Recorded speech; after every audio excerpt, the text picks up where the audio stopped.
അസ്സലാമു അലൈക്കും dear friends, welcome back to my channel. നമുക്കിന്ന് പൊട്ടുവെള്ളരി ജ്യൂസ് എങ്ങനെയാണ് ഉണ്ടാക്കുന്നതെന്ന് നോക്കിയാലോ. അതിനായി നമുക്ക് പൊട്ടുവെള്ളരിയുടെ തൊലിയൊക്കെ ഒന്ന് കളഞ്ഞെടുക്കാം. തൊലി കളഞ്ഞ ശേഷം ചെറിയ കഷ്ണങ്ങളാക്കി ഒരു പ്ലേറ്റിലേക്ക് മാറ്റി വയ്ക്കാം. ഇനി പൊട്ടുവെള്ളരിയുടെ സീഡ്സ് നമ്മൾ വേറൊരു ബൗളിൽ മാറ്റി വെച്ചിട്ടുണ്ടായിരുന്നു.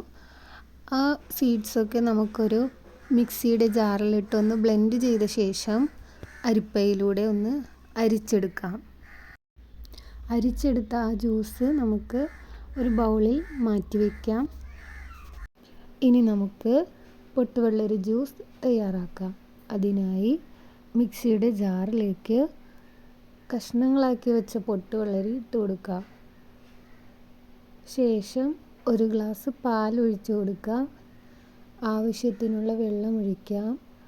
ശേഷം പഞ്ചസാര ആവശ്യത്തിന് ഇട്ട് കൊടുക്കുക. നിങ്ങൾക്ക് മധുരത്തിന് ആവശ്യമായ പഞ്ചസാര എത്രയാണോ അത്രയും ഇട്ട് കൊടുക്കാം. ശേഷം 2 തുള്ളി വാനില എസൻസ് ഒഴിച്ചു കൊടുക്കാം. ഇനി നമുക്ക് ബ്ലെൻഡ് ചെയ്തെടുക്കാം.